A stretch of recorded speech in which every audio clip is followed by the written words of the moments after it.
هذه القصيدة من كلمات الشاعر الكاف، وهي تعبر بما فيها، ويليها جواب الشاعر محمد ناجع القهري.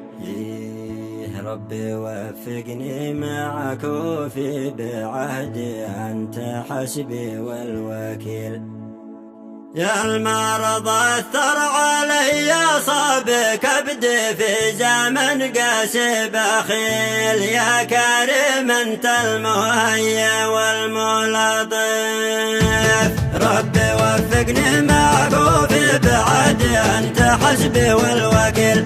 المرض أثر علي صاب كبدي في زمن قاسي بخيل، يا كريم أنت المهيا والملطف. صار بين الكاف ووجع تحدي، عافاها الصبر الطويل. تمليم وجه معاناة الوحد، ظن قد قرب الرحيل. ما يحل المشكلة بعض العواطف، حالتي صعبة ولا بحل، عندي عاجز وحالي عليل. ما يوصلني صلاة دكتور، عندي تكلفة ما هي قليل. في حنايا الصدر النادر واجب، وضعي الموسف تعب ما هو بيدي، العلاج مستحيل. جاهجوس شل مرسولي وعدي كل قايدنا الأصيل، والرجال المؤمنين أهل المواقف.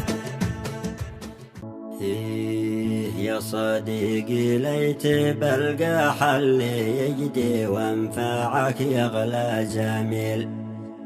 لو يكلف اني يقطع كف يدي، كل ذا عندي سهيل. لاجل تتشافى ويبرى جرح نزيف.